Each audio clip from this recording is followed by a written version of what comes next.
Hello everyone, साइंसपुर के आपके अपने इस यूट्यूब चैनल पर आप सभी का हार्दिक स्वागत है। आज की इस क्लास के अंदर हम बात करेंगे ग्राहम्स लॉ ऑफ डिफ्यूज़न और रिफ्यूज़न। मेरा नाम आशुतोष है और आज की क्लास हम शुरू करते हैं।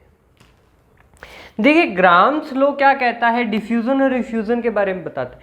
सबसे पहले हमें पता होना चाहिए डिफ्यूज़न क्या होता है।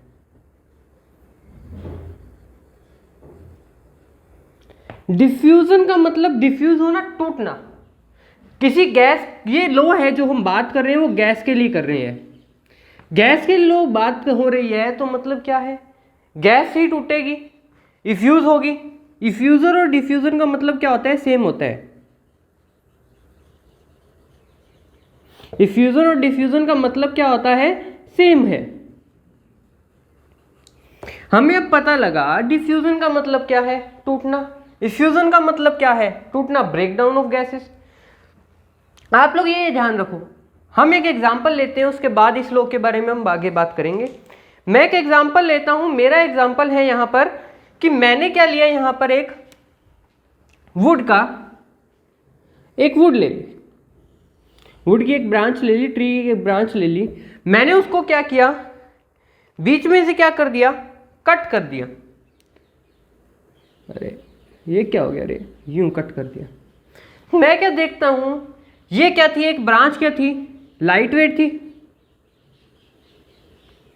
लाइट वेट थी तो इसको तोड़ना क्या था मेरे लिए, आसान था या मुश्किल था, आसान था। उसी टाइप से मैंने क्या लिया, अब यहां पर मैंने ले लिया, यहां पर मेरा एक वुड का 3-4 वुड्स की ब्रांचेस ले ली, ट्री की ब्रांचेस ले ली एक साथ।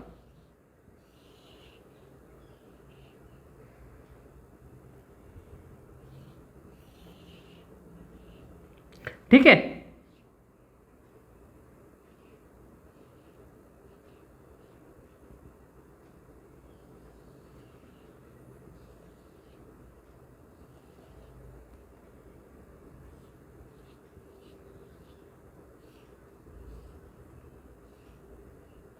अब मैंने क्या कर लिया, वुड की ब्रांचेस ले ली। अब मेरे को क्या करना है, इसको तोड़ना है। तो ये क्या होगा, आसानी से टूटेगा या नहीं टूटेगा। जल्दी से कोई चीज टूट रही है मतलब उसके पास क्या, पावर कम है। और अगर मुश्किल से टूट रही है उसके पास क्या है, पावर ज्यादा है। तो मतलब इसका वेट क्या हो जाएगा,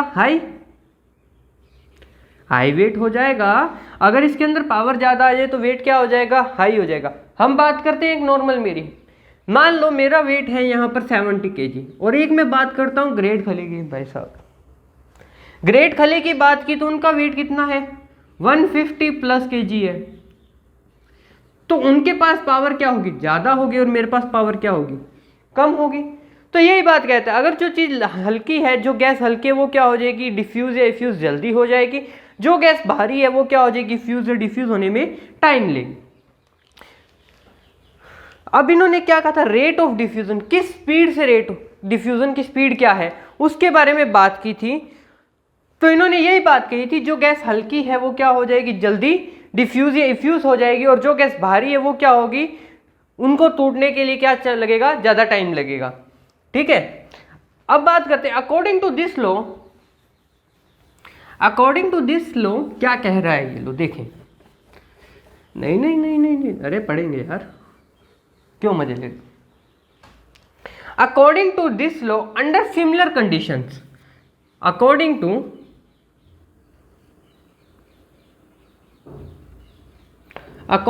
this law, under similar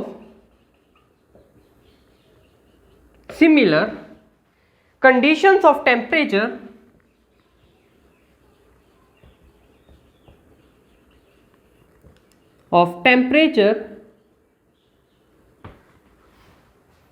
and pressure,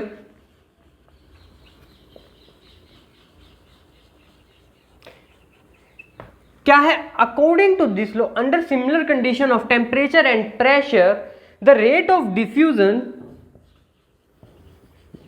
The rate of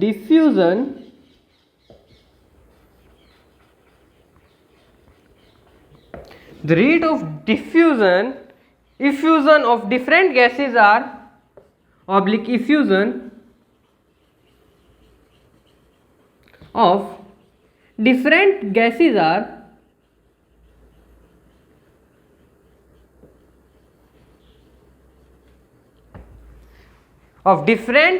are inversely proportional to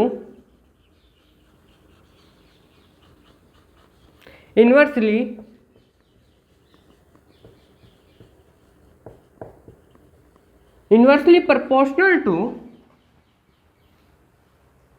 the square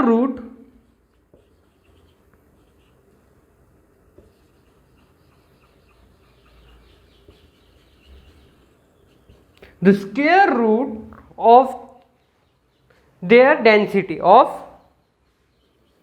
these density। मान लो मेरे पास दो गैसेस दी हुई हैं, मेरे पास क्या की हुई है, दो गैसेस दी हुई है, एक gases two gases having density, उनकी डेंसिटी क्या, एक की डेंसिटी क्या है मेरे पास d1 और दूसरे की डेंसिटी क्या है मेरे पास d2। एक की डेंसिटी क्या है मेरे पास d1 और दूसरे की डेंसिटी क्या है मेरे पास d2। The rate of diffusion, और रेट ऑफ डिफ्यूजन क्या है, ये क्या है डेंसिटी है, ये क्या है मेरे पास डेंसिटी है, और रेट ऑफ डिफ्यूजन क्या है मेरे पास, रेट ऑफ डिफ्यूजन क्या R1 and R2, rate of diffusion क्या है R1 एंड R2 एट किसके ऊपर, similar conditions, at similar condition of temperature and pressure. ये किसके ऊपर है मेरा, एट सिमिलर कंडीशन ऑफ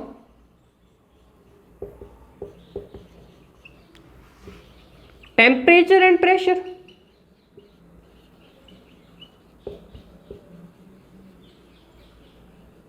ये क्या है, similar condition of temperature and pressure के ऊपर मेरे पास ये चीज आ गई है।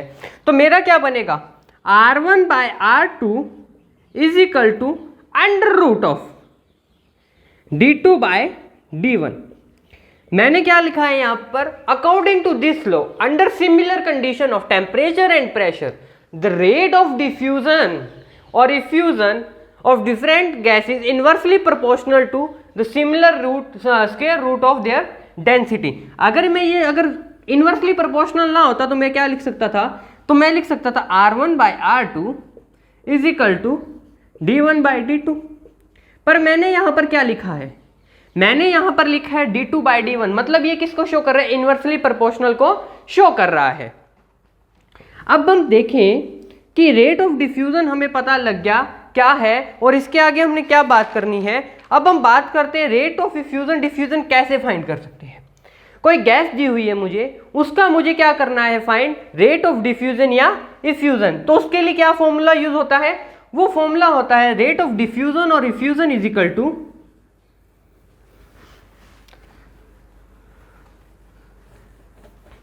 क्या फॉर्मूला यूज करूंगा, रेट ऑफ डिफ्यूजन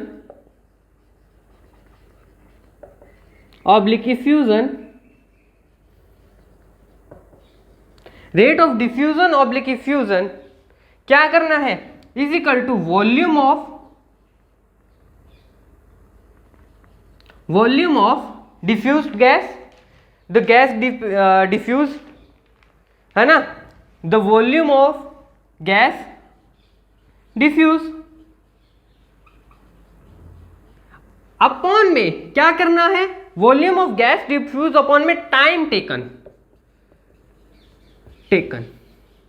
मैंने आपको शुरू में ही बताया था जो गैस हल्की होगी वो क्या होगी, जल्दी डिफ्यूज होगी, और जो गैस भारी होगी वो क्या होगी, लेट डिफ्यूज होगी। तो वॉल्यूम ऑफ डिफ्यूजन अपॉन में टाइम टेकन, कौन सी गैस कितने जितना वॉल्यूम है उसका डिफ्यूज होने के बाद।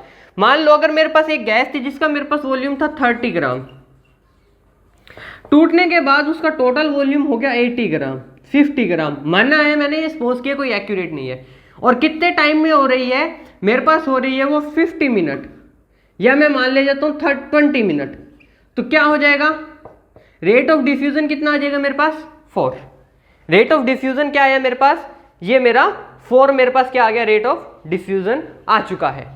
और इसके ऊपर क्या था, अब क्या हुई, कैलकुलेशंस हैं इसके ऊपर। अब हम इसके ऊपर बात करेंगे। अब हमें पता लग गया रेट ऑफ डिफ्यूजन और रिफ्यूजन कैसे फाइंड करना है। हमें पता है rate of diffusion effusion find करने के लिए वॉल्यूम ऑफ डिफ्यूज्ड गैस लेना है और टाइम टेकन लेना है, बस बात खत्म। हम किसी भी गैस का क्या कर सकते हैं, रेट ऑफ डिफ्यूजन फाइंड कर सकते हैं। अब हम बात करते हैं कैलकुलेशन, क्या क्या कैलकुलेशन कह रही है और क्या क्या हो रहा है। अब हम बात करेंगे कैलकुलेशन की, डिफरेंट टाइप की कैलकुलेशन की। सबसे पहली कैलकुलेशन है जो मेरे पास, calculation of molecular masses. Molecular mass की कैलकुलेशन कैसे कर सकते हैं। अगर मेरे पास डेंसिटी क्या दी हुई है, कोई गैस है उसकी डेंसिटी मेरे पास क्या है, कोई डेंसिटी इज मास पर लीटर। डेंसिटी क्या है, इज इक्वल टू मास पर लीटर, ठीक है। अब डेंसिटी मास पर ml, सॉरी मास पर ml मिलीलीटर, मास पर ml है मेरे पास। एंड वेपर की जो डेंसिटी है वो क्या है, mass of, density of vapour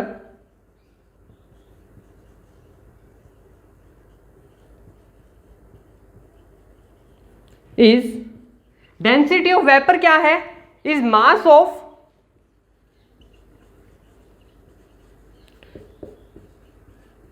ml, 1/200 ml, 1/200 ml of the gas at किस पे, स्टैंडर्ड टेम्परेचर एंड प्रेशर पे, मतलब रूम टेम्परेचर जो हमारा होता है। Therefore ratio of density of two gases is equal to the ratio of, क्या है, देयर वेपर डेंसिटी। किसके इक्वल हो जाएगा, दो गैसेस की डेंसिटी किसके इक्वल हो जाएगी, उसके रेशियो के इक्वल हो जाएगी। कैसे हो जाएगी, as molecular mass is equal to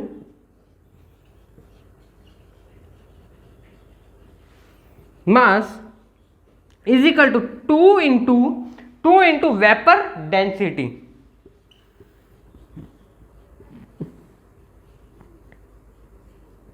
to into vapour density हो रहा है, वेपर की डेंसिटी का क्या हो रहा है, जस्ट डबल हो रहा है। तो क्या लिख सकता हूं मैं, R1/R2 is equal to √D2/D M2/M1, mass second का और मास फर्स्ट का। ये मेरी इक्वेशन नंबर क्या आ गई, यहां पर 1 मैंने क्या कर ली, यहां पर ड्राइव कर ली। Here M1 and M2 is molecular mass of two gases. M1 और M2 क्या है, M1, M2 is equal to molecular mass of two gases. यही है molecular mass of two gases है, ये M1 एंड M2 है। If two gases are taken at different pressure as, क्या है, अगर मैं क्या कर लूं, डिफरेंट प्रेशर पे दो गैसेज ले लूं, then as greater the pressure greater the density. जिसका क्या होगा, देखो प्रेशर जिसके ऊपर क्या लग जाएगा, ज्यादा लगेगा, उसके मॉलिक्यूल्स के अंदर क्या होगी, हीट ज्यादा प्रेशर होगी। अगर आप लोग हैं, आप लोग कभी भी देखना, जब हथौड़े को हम लोग हथौड़े से क्या करते हैं, लोहे को कूटते हैं या उसको क्या करते हैं, चादर के अंदर क्या करते हैं, कन्वर्ट करते हैं, शीट्स के अंदर कन्वर्ट करते हैं, तो आप लोग देखना जिस पार्ट के ऊपर लोहा पड़ रहा है, उसके चोट लग रही है, वो पार्ट क्या होगा, गर्म होगा। मतलब उसके ऊपर प्रेशर लगा तो वो कैसा हो गया, गर्म हो गया। तो गर्म हो गया तो उसका क्या होगा, heating per unit area greater is the rate of diffusion. उसका रेट ऑफ डिफ्यूजन क्या हो जाएगा, बढ़ जाएगा। जैसे कोई चीज है डिफ्यूज होने में टाइम ज्यादा लगेगा, ग्रेटर जिसका एरिया क्या है, मोलिकुलर मास क्या है, ज्यादा है, उसका डिफ्यूज होने में ज्यादा टाइम लगेगा। तो such case grams law diffusion can be return. अब हम ग्राम्स लॉ का डिफ्यूजन कैसे लिख सकते हैं, इक्वेशन नंबर में 1 को मैं क्या करता हूं, ऊपर लिख लेता हूं। इक्वेशन नंबर 1 को मैं अब यहां क्या लिख लेता हूं, ऊपर एक तरफ लिख लेता हूं। क्या थी equation number 1, R1/R2 is equal to √M2/M1। एक नंबर इक्वेशन थी। अगर क्या हो, मोलिकुलर मास ज्यादा हो तो क्या लिख सकते हैं, तो कैसे लिखेंगे हम, डिफ्यूजन कैन बी रिटर्न। तो सेकंड इक्वेशन मेरी क्या आ जाएगी, R1/R2 is equal to P1/P2 under root of D2/D1, D2/D1 ये मेरे पास लिख सकता हूं मैं, इज इक्वल टू क्या हो जाएगा, P1/P2 is equal to P1/P2 under root M2/M1, M2/ m1, यहाँ क्या था ये d किसको शो कर रहा है, डेंसिटी को शो कर रहा है, तो ये m किसको शो कर रहा है, मोलिकुलर मास को कर रहा है। मैं तो यहाँ मोलिकुलर मास की बात कर रहा हूँ भाई, मैं यहाँ मोलिकुलर मास की बात कर रहा हूँ। तो ये मेरी इक्वेशन नंबर क्या आ गई, 2 ड्राइव हो चुकी है। अब मुझे क्या करना है, similarly for 2 gases under doing diffusion at the same pressure but two diffuser different temperature. अगर क्या है, प्रेशर तो मैंने क्या रख लिया, कांस्टेंट रख लिया, सेम रख लिया, पर अगर मान लो इसके अंदर प्रेशर 1 atm लगा है तो मैंने दूसरी के अंदर भी क्या रख दिया, 1 atm रख दिया, पर टेम्परेचर क्या था, यहाँ 300 केल्विन था और यहाँ मैंने क्या कर दिया, 400 केल्विन कर दिया। तो कैसे लिखा जाएगा, देखो R1 by R2 is equal to P1 by P2 under root D1 by D2, D2 by D1, D2 by pressure तो हमारा कांस्टेंट है, यहाँ प्रेशर तो हमने क्या रखा है, कांस्टेंट रखा है, तो क्या लिखेंगे हम, R1 by R2 is equal to under root of क्या लिखेंगे, T1 D2 अपॉन में T2 D1, T1 D2 upon में T2 D1। तो कैसे लिख सकते हैं हम, under root of T1 T2 upon में M2 अपॉन में M1, M2 अपॉन में M1 लिखा जा सकता है, नहीं लिखा जा सकता भाई, M2 अपॉन में M1। तो ये मेरी इक्वेशन क्या आ जाएगी, अगर मेरे पास टेम्परेचर क्या रखूँ मैं, कांस्टेंट रख, टेम्परेचर क्या करूँ, चेंज करता रहूँ, टेम्परेचर यहाँ 20 हुआ, यहाँ 30 हुआ, जो भी आप मानोगे उसके अकॉर्डिंग ये कैलकुलेशन चलेगी। अब हम नेक्स्ट बात करते हैं, ये तो हमारा हो गया calculation of molecular masses. Molecular masses अगर इंक्रीज हो डिक्रीज हो किसी का, तो इसका क्या इफेक्ट पड़ता है। कॉम्बिनेशन हम बात करें, comparison of volume of 2 different gases effuse oblique diffuse in same time. अगर 2 डिफरेंट गैसेज हैं जिनको हमने क्या किया हुआ है, कंप्रेस किया हुआ है, वो जब डिफ्यूज होंगी सेम टाइम पे, तो हम कैसे बता सकते हैं। पहली gas, rate of diffusion of gas 1, rate of diffusion of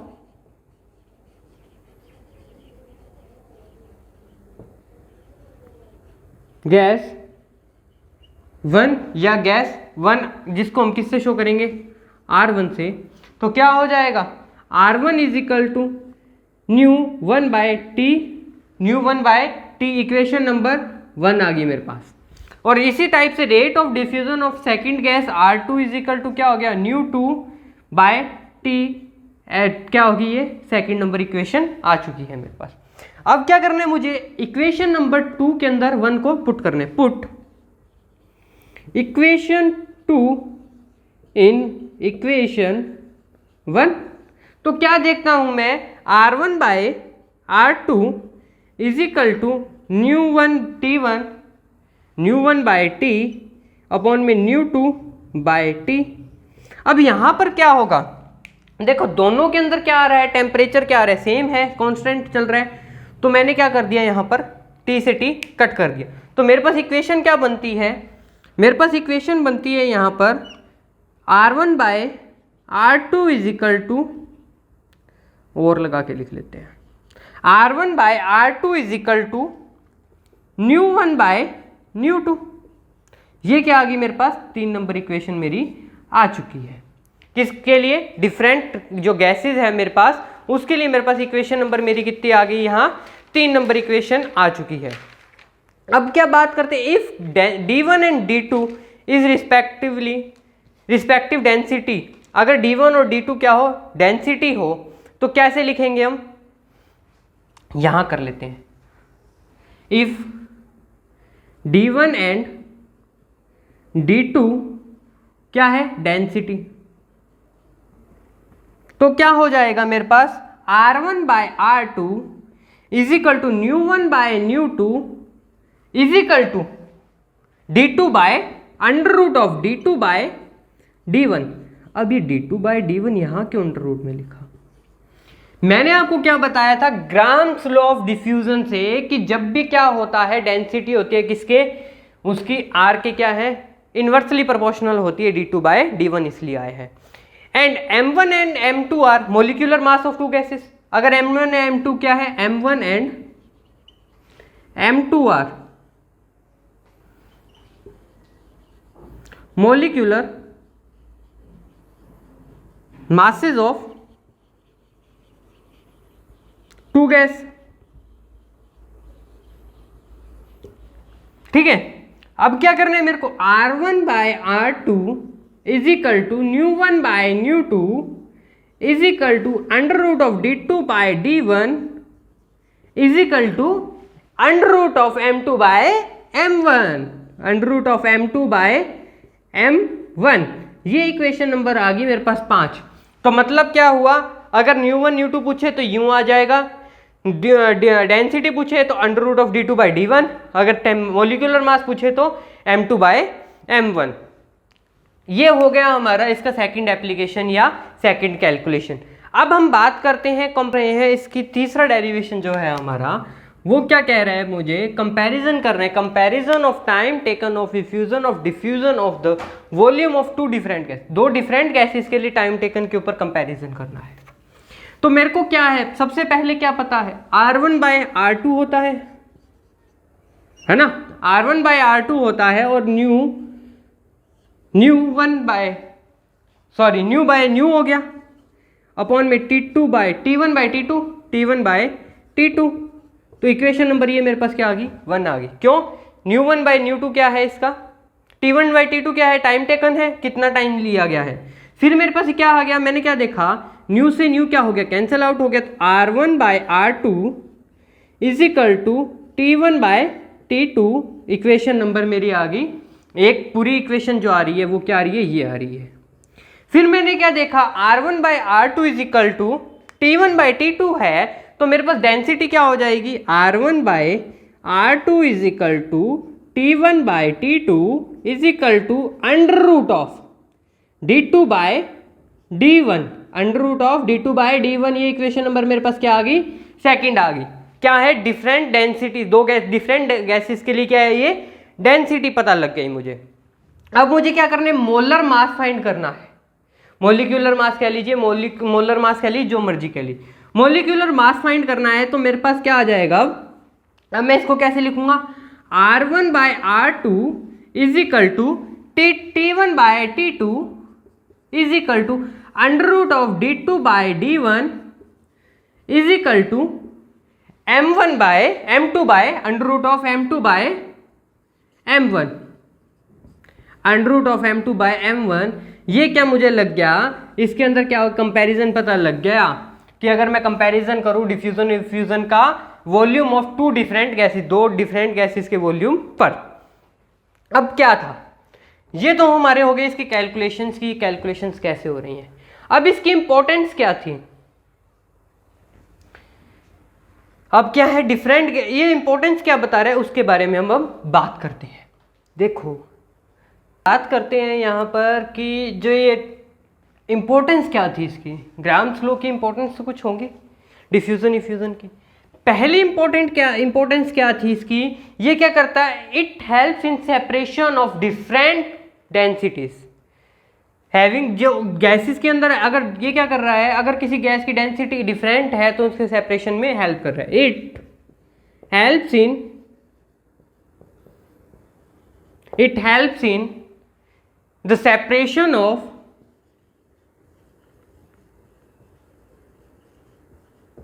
its help in the separation of gases having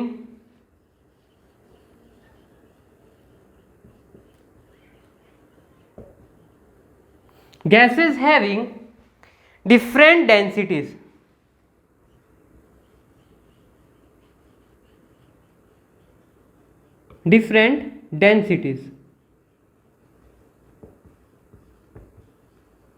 क्या है, it's help in the separation of gases having different densities के सेपरेशन में हेल्प कर रहा है। दूसरे के ऊपर आते हैं, दूसरी इंपॉर्टेंस क्या है, it's help in the separation of, it helps in the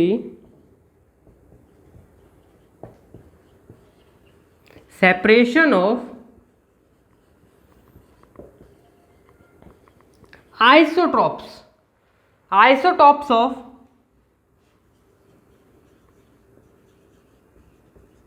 isotopes of certain element, certain elements. Certain elements कौन कौन से थे? Example uranium, taking uranium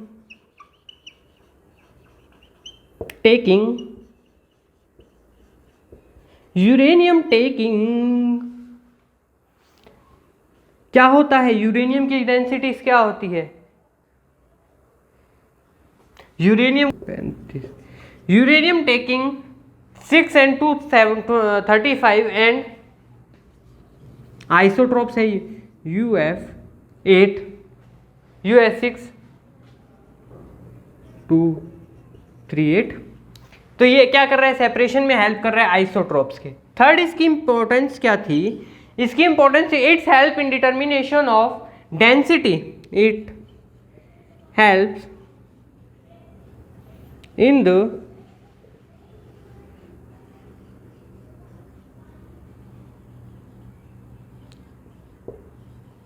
determination of determine the density of determine the density of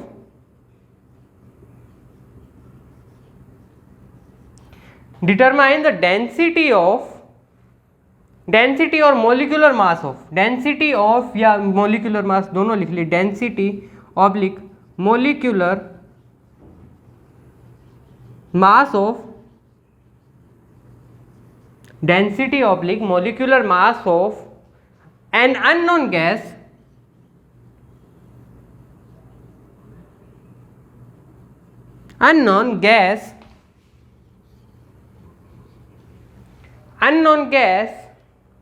by compressing its rate of diffusion by comparing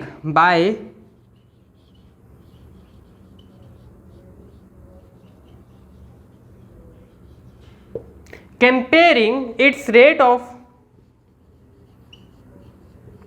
diffusion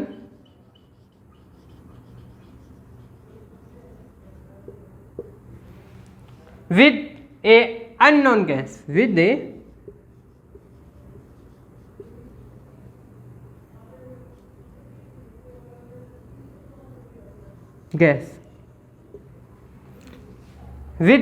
unknown gas। ये क्या है? Graham's law of diffusion और fusion के ऊपर कि उसकी इंपॉर्टेंस क्या थी, उसकी कैलकुलेशन क्या थी और लॉ क्या था। आई होप आप लोगों को वीडियो अच्छी लगी होगी और समझ आया होगा। अगर समझ आया, वीडियो अच्छी लगी तो लाइक जरूर कर दो यार, एक लाइक से आपका कुछ नहीं जाएगा। शेयर करना मत भूलो, एक शेयर एक जने की हेल्प, 2 शेयर 2 जनों की हेल्प करते रहो, साथ में शेयर करते रहो एंड चैनल को सब्सक्राइब जरूर कर दीजिएगा और साथ में बेल आइकन दबाना मत भूलिएगा, जिससे क्या होगा कि आप लोगों को नई नई वीडियोस के नोटिफिकेशन मिलते रहेंगे और आप नई नई वीडियोस को इसी तरह से देखते रहेंगे। Thank you and have a nice day.